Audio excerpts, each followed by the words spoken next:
So Adrian, thanks for welcome to the podcast. Welcome to Interview the Expert. So I kind of, like I was saying before we kind of jumped on, I heard your name through a few people, Mark Chayton, and then also Rhonda Swan, who I had on yesterday.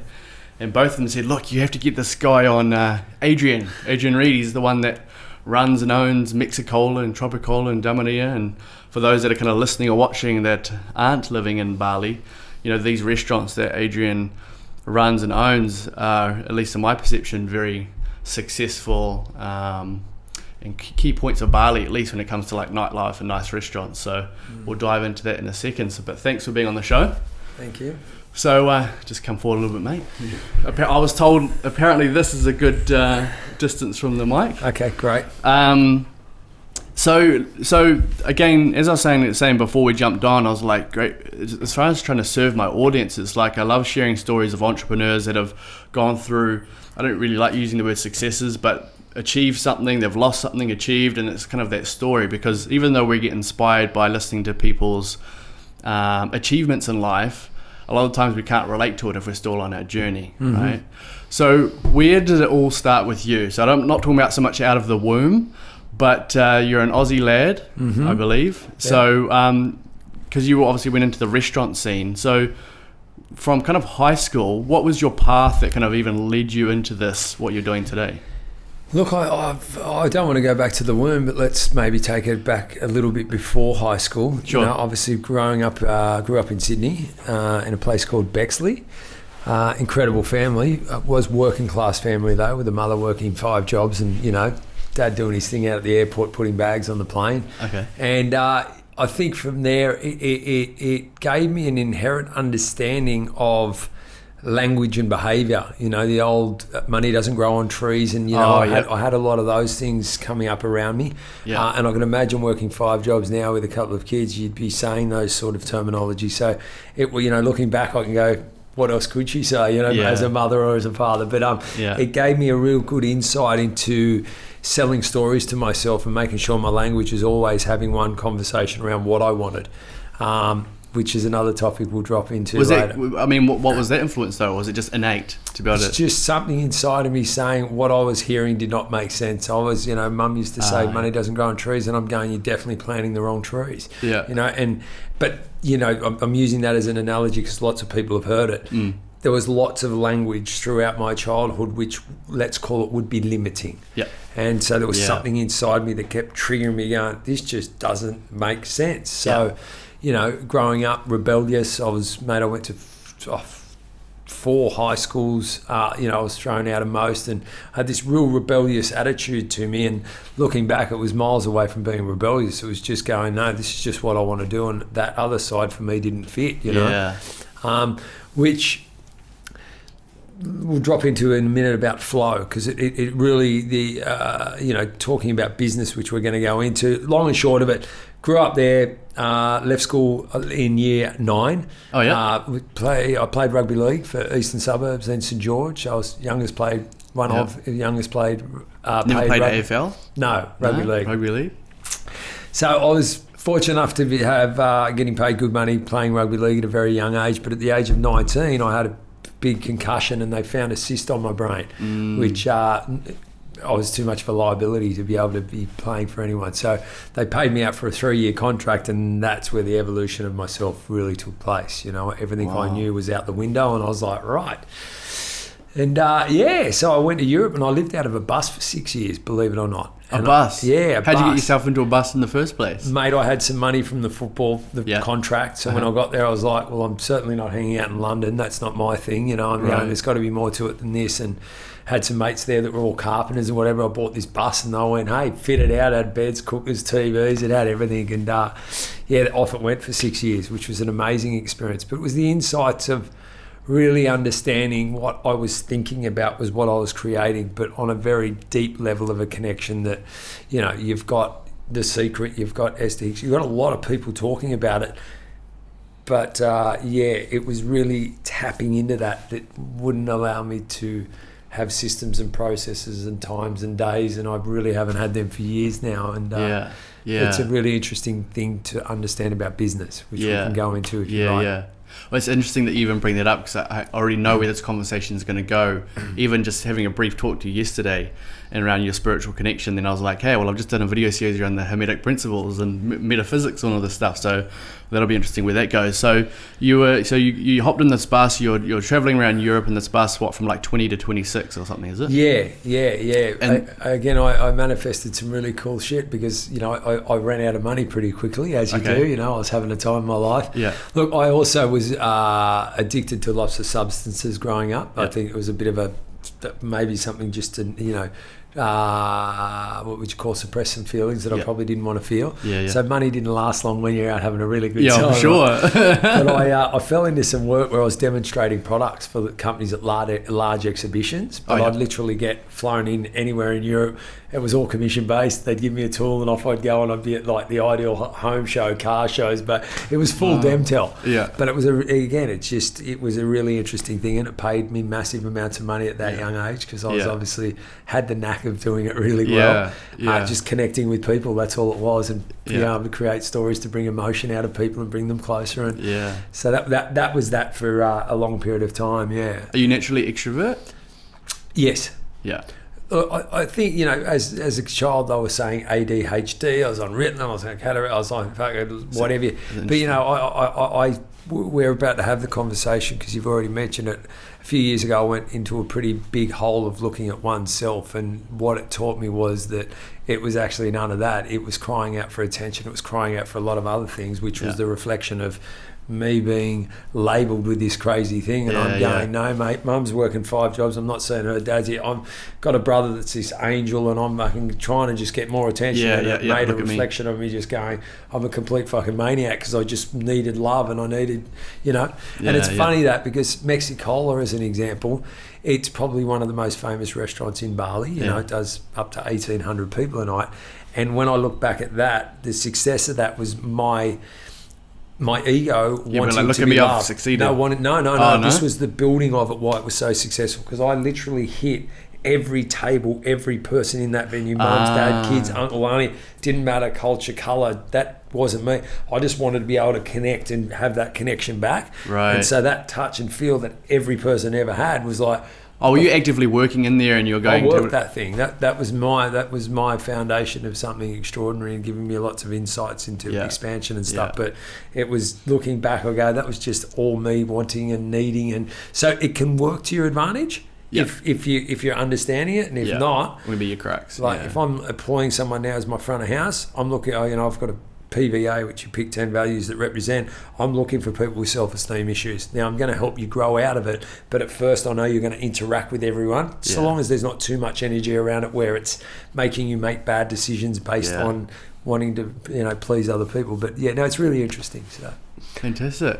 So I mean, I could see this conversation could go for hours, but I'll keep it to a structure. So we've got the bus. Now, I was reading an article yesterday, I think, and you'd got some inspiration, or you weren't really in the restaurant scene, but you went to Mexico, I believe, and then that brought you back to Sydney for some reason. I think it was a girlfriend or a love of your life or something like this. So what's that connection? After you've done this stint, you've sold these products, you've demoed the products, where does that then take you? It took me to Mexico. So I hung out there for a few years. I was... Tijuana or? No, Playa del Carmen. Okay. Yeah, it's probably one of the coolest places in the planet. Now it's been Tulum the last 5 years, but back in 2001... I was living in Ibiza in the bus, and I had a friend's wedding in New York, which I flew over to, and then a girlfriend of mine said, I'm going to Cuba to study some natural medicine, and she said, why don't you come? I was like, I've got fuck all money, and she goes, I'll put you in the budget. I was like, I'm coming. But we had to stop from New York to get to Cuba at that point in time in 2000. You had to stop at what's that party place in Mexico that all the spring breaks go to? Cancun, yeah. So we flew there, and as soon as I got out of the airport and I drove, I said to the driver, we had 2 days, I was like, I don't want to be here. And he said, I can take you an hour and a half south to a place called Playa del Carmen. I got there. It was the most insane place I'd ever been to in my life. For me, there was parties, it was sexy, it was wonderful, it was high-end, it was beautiful, it was Italians, it was Europeans, it was just this mixed bag of fruit with... And so that's where I ended up, and then I fell in love and ended up getting married, and we came back to Australia, and we opened up a very successful Mexican restaurant that was completely opposite of what Aussies had ever seen with nachos and burritos and it was ceviches and tostaditas, a lot fresher and healthier style, because that's what the Caribbean offered in Mexico that I hadn't seen around the world other than there. So we did that, and that was the beginning of. But did you have experience of going into or being a restaurateur before this? No. So this is what I find fascinating, right? Because I'm naturally more introverted. Mm-hmm. Naturally, I'm quite analytical and logical, right? Yes. And depending on the entrepreneur, on their journey, a lot of them get stuck in this fear of unknown or uncertainty or just fear in general, right? And then when I look at other entrepreneurs that are just like balls to the wall, they're almost not head in the sand, but just like almost compartmentalize what could go wrong. Mm-hmm. What kind of individual were you when you were kind of like, I'm going to start this restaurant in Sydney, obviously going to put money into it? Were you like, it'll be right, fuck it, it'll work? Or well, it's a great conversation we're having, because I only have one conversation. It's the outcome I want, and I very rarely don't get it. It's the way that it works. Yeah. This is what I'm running around educating people on, going, it is only the conversation you have. Now, how you continually sit in that conversation without your fear and guilt coming up, that's another piece of the art that I've learned, and I've just flexed that muscle enough where there's nothing that I can only have one conversation, and I've been very blessed. I used to be told I was lying, by parents, by friends, by everything, because I'd be talking about something that was happening when it wasn't even close to manifesting into reality. Right. But it was just, that's what I'm doing. And I'm going, I could not see their logic going, you're lying, when I'm going, no, but that's what I'm doing. And they're going, but you're talking about it like you're doing it when you're not. And I go, but I am. That's why I'm talking about it. You know what I mean? Right. So it's a very, very fine line between the understanding that everyone's going to manifest, or really understanding how it works and being able to maintain it without the fear coming up. And and that's just something. Because I usually look at something like that, and you see like, I've just flexed that muscle enough. Like, because I also come from like or at least the last 4 years after my divorce, I went huge into like human behavior. So I don't know if you know like Dr. John DeMartini's work, but his work, right? Mm-hmm. And if things like guilt or fear or shame or these emotions come up, in my background, it's like that's feedback. It's just simply feedback that there's something going on, right? Rather than shutting off and trying to escape from it. So what was your influence? Because even though you might have had some things that were innate, was it experiencing with certain substances? Was it you went deep into some something before The Secret? What is it that you naturally started to flex this muscle of manifestation? The proof was there constantly. So when you have that and you're reminded, like I can only talk about universe, right? So when you're self-organizing with my company or yourself or anyone that we're going to be doing stuff in the future, undoubtedly, otherwise I wouldn't be sitting here in front of you, just so you know. And that's very clear. What I constantly do, I go, proof. And what I do is I just keep triggering your mind, so where you start to go, fuck, there it is again, there it is again, it is again. And it's like a confirmation bias. It is, but look, there's also something that, I love everyone's work, and I've done extensive amounts of everyone that you can label, I've done their work. The one missing link that I was able to find was there's a certain vibration that humans are vibrating at, and most of it at the moment is in the lower dense energy. When I say vibrations, we're talking frequency. Lower frequency is guilt, fear, doubt. Move up, then you're sitting into relationships, then you go into self-esteem. So as much as we talk about it, I could sit here now and I could explain to someone exactly how manifestation, The Secret, did a great job of it. A lot of people are doing great jobs of explaining it, but what they're not realizing is the energetic state of a human being allows you to continually sit in it or not. Yeah. So how many times do you walk out of any conference, and I won't drop names, conference, Tony Robbins, and then you go, any of them, I won't label because I've done them all, and I had amazing experiences out of them. I've done lots of Robbo, but you're going from, it's not one illusion to the next, but you grow beyond that, I believe, as you evolve. Yeah, well, the one that I found was going, okay, now I know the art. the energy game is the key. So if I'm going to walk out and go, right, here we go, I'm going to manifest this. It's easy. Most people go, I'm going to manifest, I want $1 million home. And then inherently they've got something. They go out on the piss, they have a bag or whatever, and the next day they're sitting there, their energy's low, and they're going, can't fucking really do that. And the universe is clearly confused and you're not getting it. Yeah. And it's always there, but it's there. And it's there, and you're just chasing. Yeah. So what I learnt, and I've really mastered the art of not only inherently doing it, but being able to show people how to do it, and I'm talking in a very short period of time, is remaining energetically in that space. Yeah. And when you're in it, you can't, I've been doing it for 4 years. So when I say my muscles flex, doesn't matter what I do, very rare. I can be aware that my mind's playing a game now rather than it just being there and not believing it. Yeah. Because the universe only gives you what you want. Yeah. And I know everyone talks about it, but I'm talking about it. Yeah. See, where people get stuck with this, and what you're talking about is the nature of, and as I was talking about before we jumped on here, was the realm of like metaphysics. And you talk about this Hermetic principles, right? You got principle of rhythm, correspondence, polarity, gender, mentalism, all these things. Mm-hmm. But metaphysics in itself is abstract, mm-hmm. and the mind is trying to bring it into. That's what science does a good job of, right? Trying to give meaning and something to it. So I think when people get stuck in what you're talking about is, John does it quite well, I think, but there's not many teachers or people out in at least to the masses that are well at creating that bridge from abstract to understanding it, so you can like get it in your mind, because otherwise it just you're trying to grasp, especially when someone's talking about vibration and like it depends where someone's at their stage of learning, right? They're like, huh? Like, what the fuck does that do you know what I mean? So I think people still need to go through, as the Buddha would say, like, teach the illusion until you're ready for the truth. They need to go through the stages of evolving, right? You might have a different outlook on, like, no, you can take someone from here straight to here. No, you're right. But it's like this awareness stage of like illusions, right?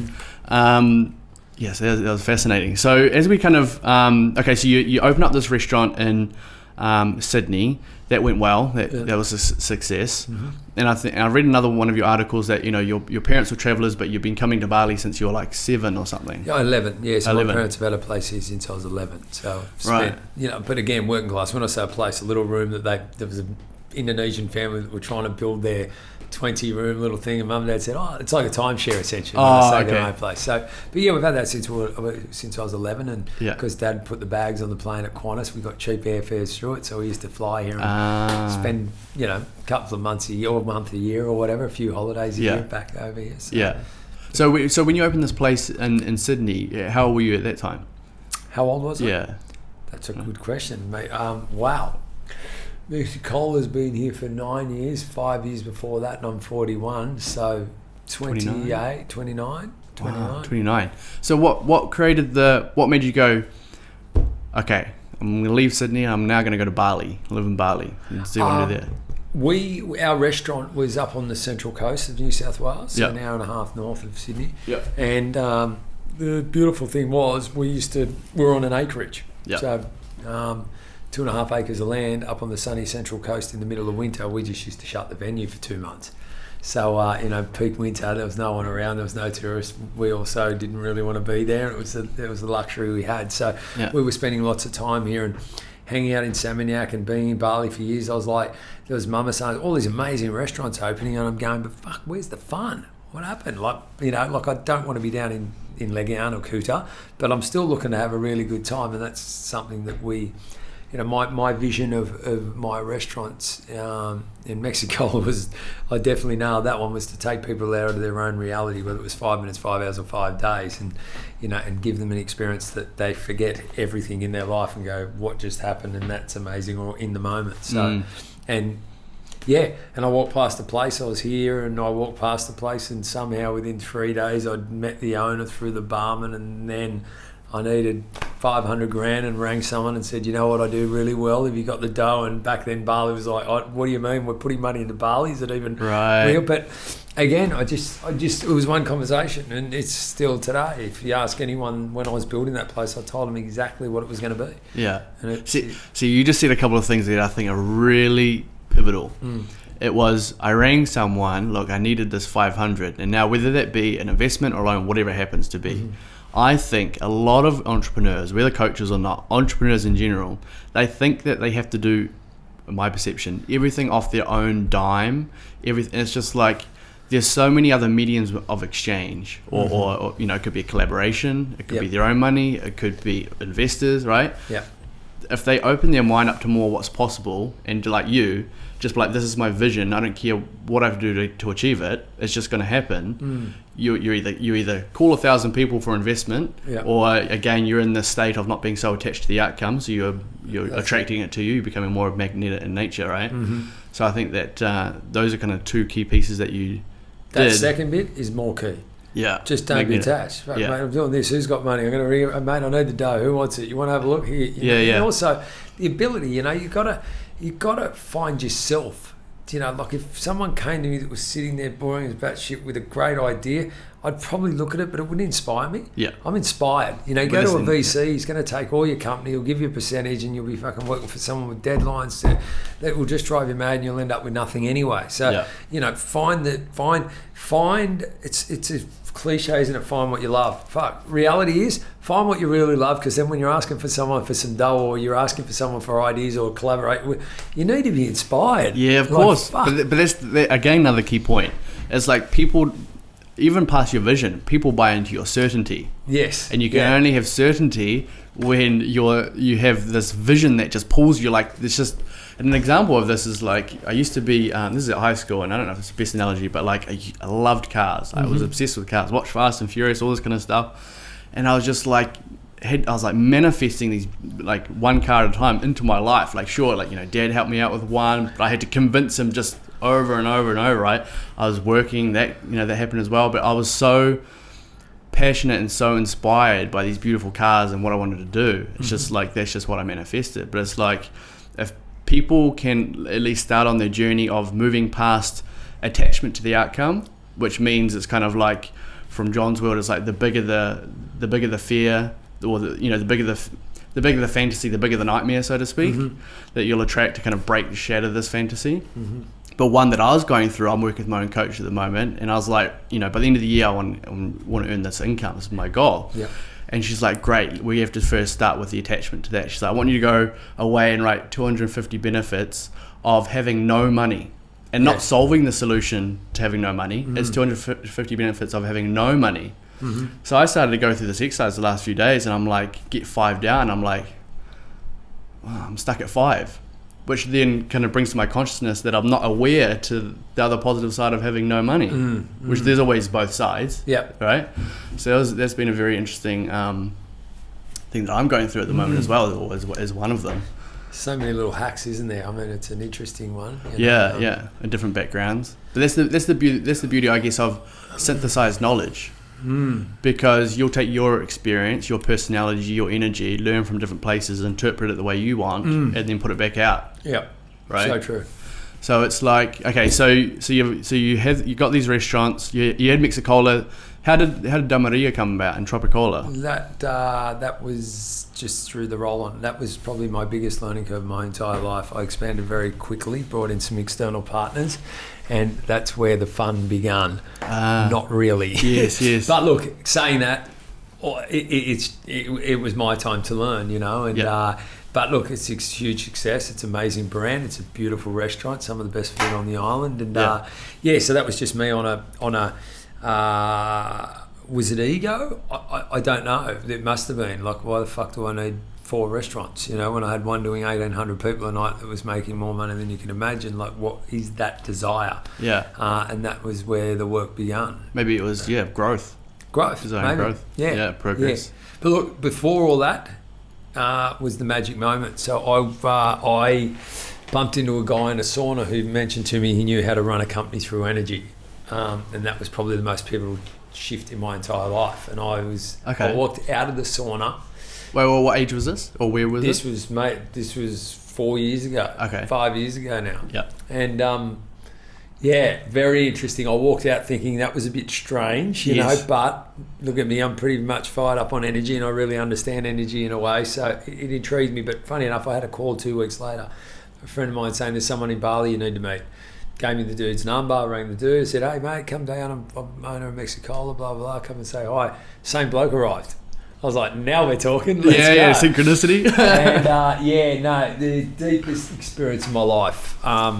He called it culture transformation, but it was only transforming one thing, and that was myself in a very, very deep and profound way to connect. Yeah. To connect to how this all works. Yeah. And currently, none of it works. And if you're anyone listening to this is questioning that, look at the state of the environment.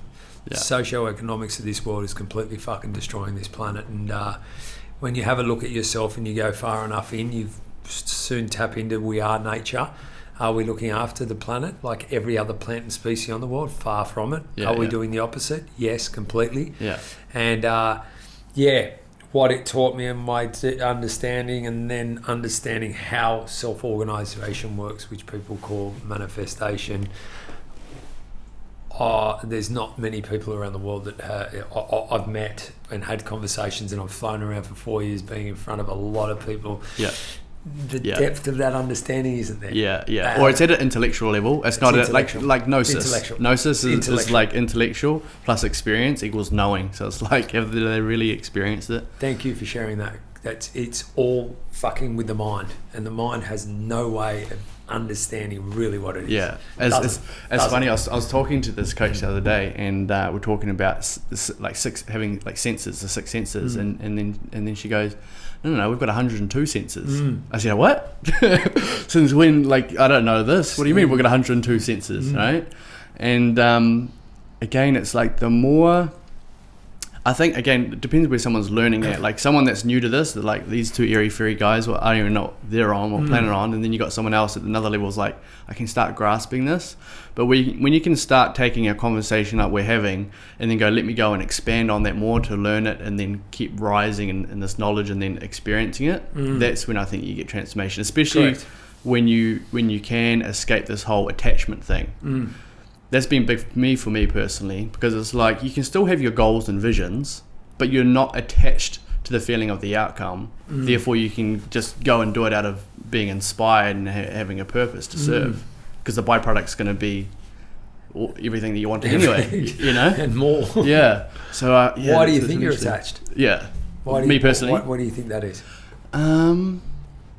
I don't know, like for my perception, it's like not only have I gone through as an entrepreneur's journey in my mind of like started out with Tony Robbins and I could see what was possible, but I wasn't achieving the success financially that I was wanting, or because I was thinking like I want like the $1 million business, or this thinking like I've arrived, I want to be believed, I want to have the social status.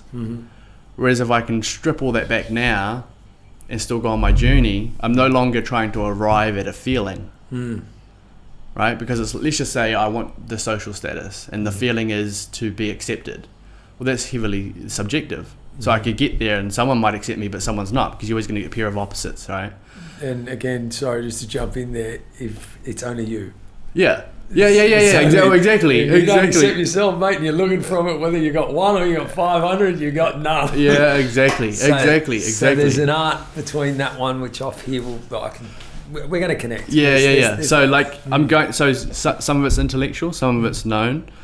It's all is everyone going on their own journey, which is kind of beautiful. But it's certainly what's not taught on the masses is this. It's opium to the masses. The people that buy into how to get rich quick, the people that buy how to get rich in 90 days. A lot of that's like clickbait, or that's just it's people behind the curtain that know how to use mass persuasion and influence to get a certain result, which is fine. They're going to go through that experience and evolve through it. Yeah.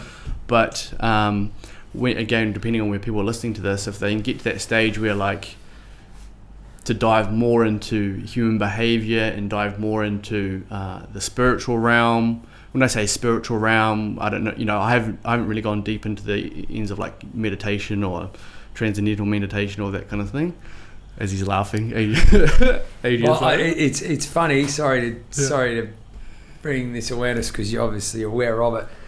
All of the conditioning and all of the beliefs. When I asked you before, I'm like, what? Why is that? That is all from within. Yeah. So until you tap into that, even though your mind is telling you what it is, you won't break free of that. Just so you know. All these little strategies that are coming up, but the inner work is the only way to. I'm very aware of it. So what happened was, and I'll expand on that. And then I'm very aware, and you can only work on what you're aware, right? Yes. So the first step I was aware. Then I was like, first it was like, I believed, or I felt like it was a bit of like I don't know if shortcut's the right word, to have a facilitator or a coach that actually knew the work that could help facilitate the work, right? So then I was like, at the time, I was like, okay, well, I don't have the money for a coach. Some coaches charge 200, 500 an hour, whatever. Yeah. So I'm like, okay, what skill sets do I have? And in my other vertical of what I do, I have a lot of skill set around like branding, marketing, this digital side, right? So I'm like, right, I'm going to go find a coach that knows their shit, but are disempowered around marketing and branding. And I'm going to do, and this comes back to knowing that there's different ways to get what you want. Yeah. And I'm going to do a trade-off. Mm-hmm. Went through a few different coaches, knew what questions to ask to kind of figure out what level they're playing at. Yep. And I just happened to attract someone that was at this very abstract metaphysical level and feeling, because I'm much more masculine energy than feminine energy or feeling. Yep. I'm very in my mind. So now I'm starting to go on the journey with her. But I've managed to do what I enjoy in my highest values, provide her with a service that I can. Yep. And in turn, she's getting something from me. Yep. Right? So that's the journey that I'm now going on, which is going to be interesting. Yeah, look, it's so funny. If I just want to tap back into self-organisation, manifestation, everyone's familiar with it. Yeah. The only way to truly manifest everything, I can sit here and have someone text me going, hey Adrian, your name's come up a couple of times, can we catch up? Yeah, no worries, don't have a time, tomorrow I'm up there, it's called authenticity. Yeah. It's the only way you can truly manifest is being 100% authentic. It is and genuine. The most interesting. It's a challenge, but it's all based around removing your conditioning. Oh, of course. How can you be authentic if you've got fear of judgment? Or just everything. Everything that you've been conditioned by. And the only way, unfortunately, to get that is go in. Yeah. So if there's anyone out there or any coaches, if you're not teaching that, you're teaching something for the people that are ready for that, but it's got to be a conversation for them now. If there's any coach that's not talking to me about me as an individual internally, mindset, conditioning, limiting language, limiting beliefs, I don't know what you're coaching. To be honest. Well, I mean, they could be a wellness health coach, maybe, but again, they could still. But business coach has to be talking to health and wellness. It doesn't matter what vertical, mate. It's it. It's it. Yeah. And I'm sorry if you're out there and you're not talking about it. Maybe, hopefully, this inspires you to look at it because the causal indicator is the outcome, and guess what that is? It's the person, the people. Yeah. So I go into an organisation, 850 people. People look at P&Ls. That's the outcome. The output is KPIs, and then you've got the causal indicator. Yeah. Yes, have a little look at those other two. I only work with the causal indicator. Of course. That cause creates the effect. But that's getting them to remove their limiting language, limiting beliefs, and outside of it, I can coach them around anything. But when you coach them on that, they're so productive and efficient and so good and so clear and just present that it eats everything else alive. Yeah. So there's no... I don't know. Ask me a question about coaching that you've had come up recently, just so I can maybe reflect on something for you. Like a question I've asked them, or something that you've, or something. Yeah, I'm trying to understand. Like, let's say I'm in. I wouldn't know what to ask, right? And I've got lots of different companies. I wouldn't know what to ask other than how can I remove more of my conditioning, because I know that's it. Like business wise, give me a business question that someone would ask a coach.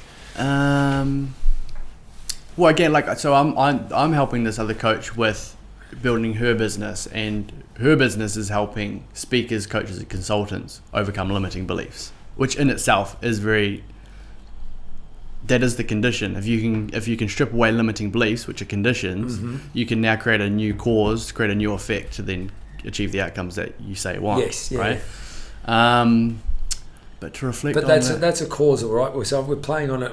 That's a great analogy of what we're discussing right now. That's going there. That's talking about limiting beliefs. I guess it's someone's... So what other coaching can you do? But it's like someone coming... because I don't specifically do the coaching, but it's like someone going to a coach that's like, I just want to be wealthy. I just want money. I wish I was rich. So where would the conversation start? Causal indicator.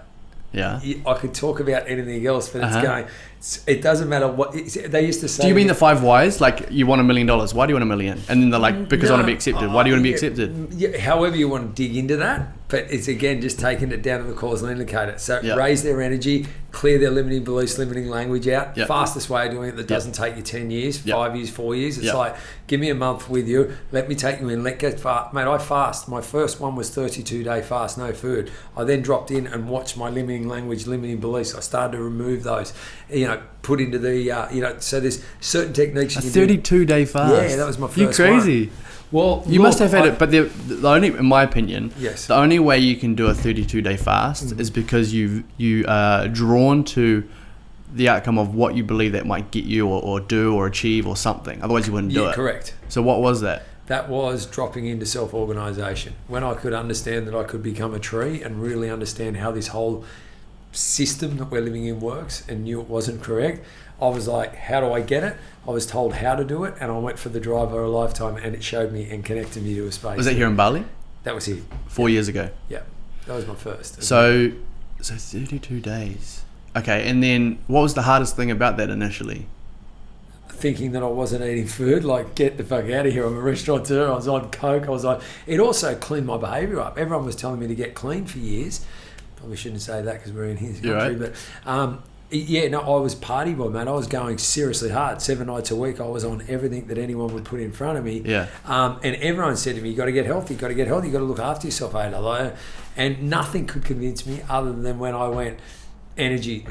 Now I resonate with energy, and I know it's the driver to every thought. Like, every decision you make, just so you know, every decision is the outcome of your life. And then you go, it comes clearly from as much energy you got. I went, show me how I can get as much of it. And so what people are good at doing, they're good at raising energy, but they're not watching the leaks. The leaks are the thing of the intangible world that I haven't met any coach train me other than one person in the world. No one talks about energy leaks. You sit in front of it now. All right. But it wasn't me. It was an individual that, the individual was here. But what I learnt was the energy leaks. You couldn't learn any breathwork, meditation, sound. I'm going to do all this. I'm going to have coaches tell me I've got the muscle from Dean Mantes. I've got fucking Anthony Rock. I've got all these techniques, but my energy keeps going. It's like, 1 minute's working, next minute's not. Next minute, it's like, what the fuck is this? I'm manifesting 1 minute, now I'm not. And it's like, no. And what we've learnt is how to drive the human frequency up by a few small techniques. Yeah. But the energy raising is easy. It's the leaks. Right. And that's the art that we found. The leaks of, like, limiting energy, beliefs, conditions, all your conditioning and contracts and all the rest. Say yes, meditate, drink juice. There's lots of this, mate. The tactics though. They're strategies to keep your energy raised. Yeah. So like, I'm doing shitloads of extreme fasting. I'm fucking between going out and having a week or two on it and eating heaps, and then I go back into that, and then I'm expanding into it. But what can I use as an example? Judgment.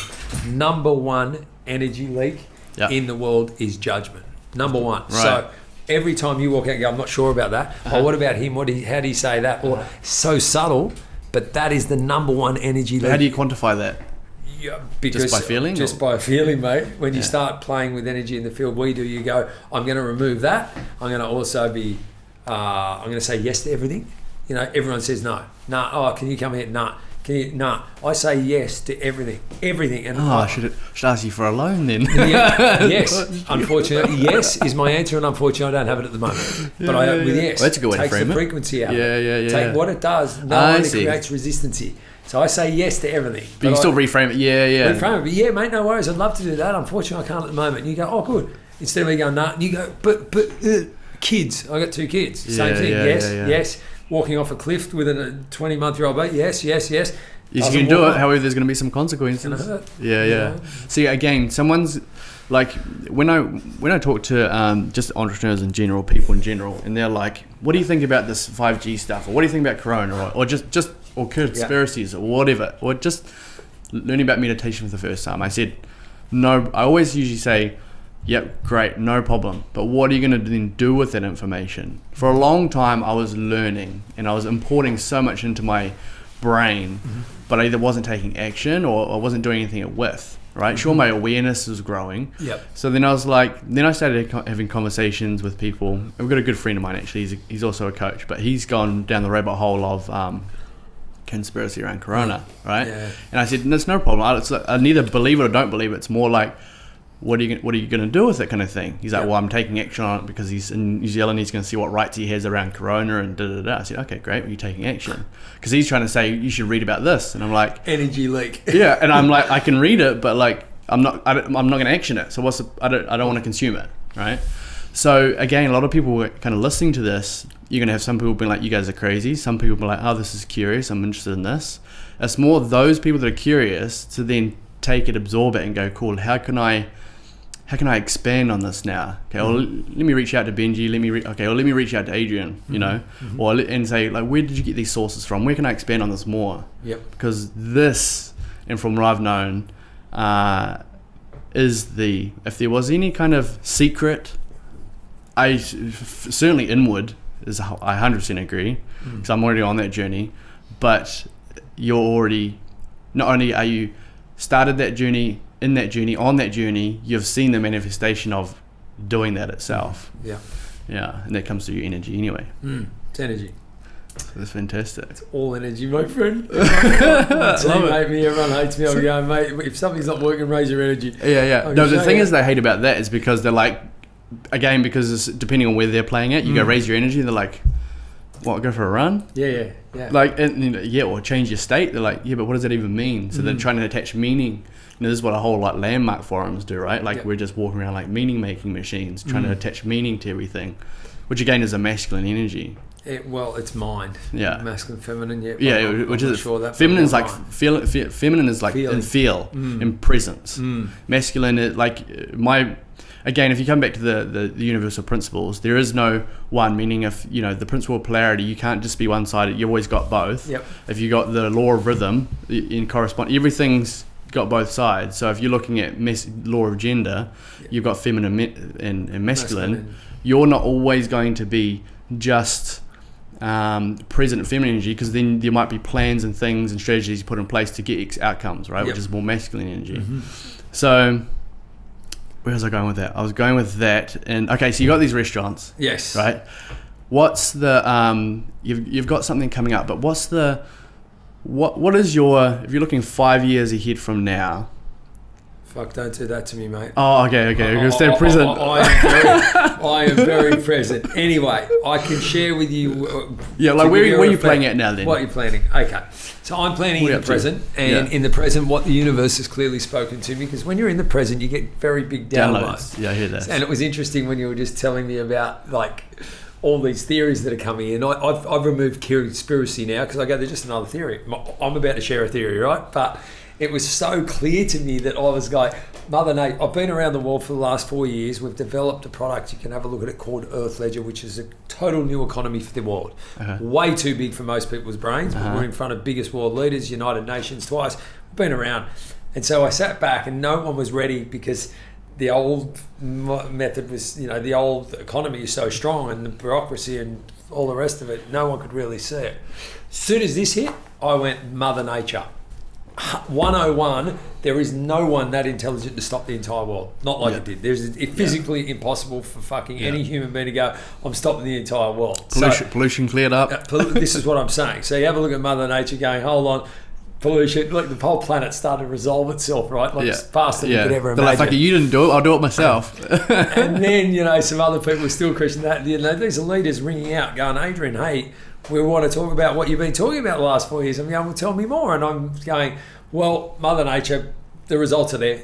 She's resolving herself pretty quick. Second of all the inner work I've done, every modality, and I've done a lot of different modalities, the fastest way is by going into isolation. The whole world has been in isolation. I don't give a shit if you're on Netflix. You're spending more time than yourself in a confined space, going absolutely fucking crazy, some poor people, losing their marbles. But that's expansion. That's a reflection, though. That's also a reflection. So I'm going, hello, Mother Nature, and then I was loving what you were saying. Like, I've had every theorist around the world, because I don't watch TV. I don't have, socially, I'm not so like I get downloads from conversations, and the 5G and all this kept coming, and I'm like, guys, let's just admit one thing, and whether you know it, and some people aren't going to really attach to it. We're all nature. Whether you want to bring me Bill Gates, whether you want to bring me whatever you want to bring me, nature has brought this to the surface right now. If it was Bill Gates that did it, fucking good on you, Bill. Hello, nature. You've stopped the entire, whatever it is, I'm going, it's there, And poor Bill Gates, I was Honopono down the beach the other day. Don't know if you know what that is. I love you, I'm sorry, please forgive me and thank you. It's a very powerful tool. Right. Anyway, we'll talk about that later. And I was thinking about Bill Gates because I'd just been on a call with someone trying to sell me a story about something. And I'm like, that poor bastard, if I spoke to my father about natural medicines and what... Mate, he's the same age. He thinks we're completely crazy. So Gates is only doing what his mind can he's trying to find a vaccine. I don't even know if he is. If he is, it's the only way he knows that he could make the world safe. And everyone's having a go at him going, vaccines. I go, but the bloke's 70. But he believes it. It's his belief. And he's older. Like, mate, we're stepping into this natural medicine world and, all this. So, yes. So where were we? What was? It was where you're up to at the moment. Like, anyway, out of all that, I sat back and went. The world clearly, this effect has not even started. This effect of what everyone's trying to open, everyone's going back out. I'm going, mate. Everyone's back out at the moment simply because. We're not going to see the until 1, 2 years, 3 years how things are going to be changing over time to come. Right. It's in 3 months, September, October, November, mate. No one's got money. No one. Very few people have money, and it's about to just implode big time. It can't. The banks, the governments, down to the people. Like everyone's out at the moment spending money because they're all getting subsidised, like Australia, America. They're getting subsidised by governments, mate. But they're going back to a reality where there is no money. So nothing's ever really going to work. Now, this is not negative. I'm saying this in the most positive way. What is economics? Have you got much of Ray Dalio's book or gone into it? Or do you know who he is? No, I haven't. No. Okay, we won't leave that. We'll leave that conversation. I'd love to continue that though, because I'm only pulling this out of what I'm feeling, right? So this could be all bullshit what I'm saying, right? It's just another. It's another. No, he talks about basically. So he's one of the either runs or something like the biggest. Hedge fund in America, right? No longer even taking money. Like I think at one stage to even be accepted, you had to have $1 billion, right? Kind of thing. Anyway, and he has some great animation videos on YouTube. If you haven't, go and look it up. But he talks about how the economy works very simply in the sense of like why interest rates go up, why we can no longer print money because from the top of my head I can't explain it, but it was so fascinating to see that there was a real mechanism to why people now, interest rates go down, so people now want to borrow. They go up, so people stop spending. Like there's this whole mechanism to make the economy work, right? Control, yeah, exactly. Mm-hmm. So that's gone. It's like you said, well, the thing's going to implode, and when you look at how much even America is so much in debt, and again, I don't really go deep into that, but. I'd be very interested to see going forward. I'm with you. I don't go into the exact numbers, but I know the money that they've given out in the last 2 to 3 months, and that thing's not about to stop. It's insane amounts of money that they don't have. There isn't a country, there isn't a government, there isn't a bank, there isn't anyone that's got this money right now. Well, the federal bank can keep printing money, but that's still going to create inflation down the track. But and everyone's going, but hold on, why isn't the American dollar going up? Why isn't anything moving if we're just printing? None of it makes sense anymore, and everyone's starting to go, hold on, we feel comfortable in it, but it doesn't make sense. What's really happening? And with some technologies that are coming out, blockchain and stuff, it's all over. The skies of it all with the transparency that's about to come. But again, we won't go into it. Right now, what I did learn is this. In the future, so what I'm doing is talking to business leaders, I'm talking to just personal people. If you have not got a community wrapped around you as an individual, you're either going to be very, very lonely. And I'm talking about deepening your experience as with a community, with friends, with people. You're already feeling it in the last couple of months. I think I've attracted you into my life. I've been I'm naturally always isolated. I work by myself, live basically by myself. Got to get community, mate. I'm like, right. You'll be able to do this and but again, the reason that there's one thing about yourself, which if you want, can I share something? Sure, go for it. So the reason that you're doing this at the moment is because you do want to have a name, a brand. Of course. And that comes 100%. That comes from a little bit of self-esteem. Of course. Now it's fine, and so what we'll be able to do is have lots of fun with that, and then you're going to go, fuck, do I want to do this? And we'll probably go something else, or you'll probably still find better connection. But you're 100% on it, and that's where I'm more authentic to honest to be like, why did I start a podcast, this and that? And it was out of like, I enjoy talking about certain topics. There's one that's high on my values. Connection, being believed, being perceived that I can give value, that What else?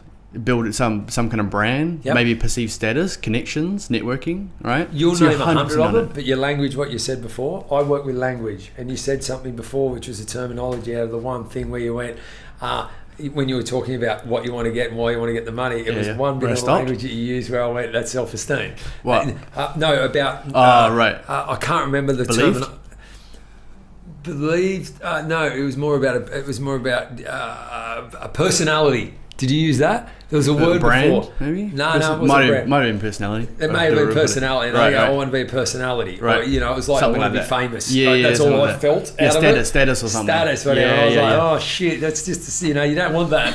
Who the fuck knows that, mate? We're having a good riff, get it out there, send some good shit out in the world, let's get on with it. And whether one person watching or fucking 5 million, we're on. And we're having a really good, yeah. But again, exactly. It's that. And, but anyway, so community, right? So individually, organisationally, if you have not, and people are opening up at the moment, they're running parallel to the old economy and it seems to be working. I'm going 6 months, 12 months, mate, community. So to answer your question, what I'm doing right now, I've been and connected with lots of communities across Bali. I won't say all, but I'd say most of them. Yeah. And the universe looks after me. There's a 5-star sustainable resort up at Padang, which is up at Uluwatu, one of the best surf breaks in the world, top 10. Yeah. And it's a fully sustainable hotel, which is one of my values. So there I went, luxury resort, 5-star on the beach. Hold on, I've been sitting in incubators, I've been working with creators, I've been working with all these insane people that are stuck in Bali right now that are all mostly renting properties per month because they're all stuck here. I went, I've convinced the owner up there for his $1,000 a night or $2,800 a night to be per month. Yeah. I'm going, let me get on the phone. So what I did was I just brought together all the community leaders and went, who are your best 3 or 4 minds to get the job done? So we're going up there to expand conscious business models. Yeah. And if it's not, we're going to redesign your current model. So in the future, in the next 3 to 6 months, it's actually going to maintain and sustain what's about to take place. Yeah. So we're going to have 50 to 70 of the best minds in Indonesia up there for a month. And again, as I mentioned, we should set a studio up there and do some podcasts. But that's the funny. Sorry for butting in. The amazing thing that you've just said, and I was like, oh well, I was going to text this yesterday. I was like, it was going to be a long text. I was talking to you about it today, but I was like, it wasn't so much of like monetizing the event. It wasn't so much around that. It was more like, man. That's why I asked for the get, like who's talking, what's the stand up, right? So I'm like, if Adrian's going to put this on and people show up and they'll show up, but these speakers show up, man, like how do we get this to the world? Because if we're talking about something that maybe be a little bit abstract, but give it more meaning and then put experience and people behind it, to then go, hey, here's Bali, here's what thought leaders are doing here. If you want to use it, taste it and use it, take it. If you don't, no problem. Yep. That's where the idea came up. I was like, oh shit, like let me get up there and interview all these people to put these thoughts and put these modalities out and put this bigger consciousness out there to share it with people that aren't in Bali at the moment. Correct. Or can't reach it or can't afford it or whatever, right? Yep. So that's what that's pumped about. So so let's do it. We're doing it collaborative. Mate, we've got Rhonda and her team filming the whole. We've got so many different verticals, but we're saying to everyone, mate, let's get up there together and let's pull it together. We'll make sure that we capture everything. We live stream a lot of stuff. We do a little post-production between each thing, but then send it out live and make sure that everyone gets an opportunity to see it. But I think that thing up there is going to be a beacon of light for the world at the moment. I don't know any other events in the world that is going to be like this. From the speakers, there's going to be a strong cause start. Well, and look, the undertones health and wellness. So throughout the day, we've sprinkled meditation, Kundalini, breathwork, sound healing, ice baths. There's just a whole array of shit. Do as little. I've called it choose your own adventure. Do as little or as much as you want, but all day. There's so many different modalities just to raise your consciousness. Inner work. Lots of that. And then the overarching things, business. We've got 2 workshops a day. We've connected, but there's so many interesting people on this side. Not interesting, I'm talking well-recognised people. It's you just see something before and I find that fascinating. That's just part of people being on that journey. You need like a lot of inner work. I've been in Bali now nearly a year living here, and I've experienced like meeting a few people on their journey of like inner stuff, and it's so interesting to see that because of their language, they'll try and be like, what's an example? They'll say that they've gone inward or they've expanded or whatever, but their language is still the other way. And that's a great way of knowing like whether someone has truly gone through done the work or they just intellectually know it. It's like because they'll parrot. Yeah, it's like you were saying before. There's no destination in that, especially in that field, mate. Like any growth, right? Whether you're going inner or you're doing the outer and you're still growing and learning stuff, it's never ending, right? There's no destination. So when you hear that language, all you got to do, language gives you a feeling. So what you're going to resonate with is a feeling. You go, all right, they're talking the language, but Adrian used the same language and it felt real, and that didn't. It's not that it didn't. Maybe just the awareness isn't as much at that point, you know. Or maybe they went out the night before and they were talking at a different vibration.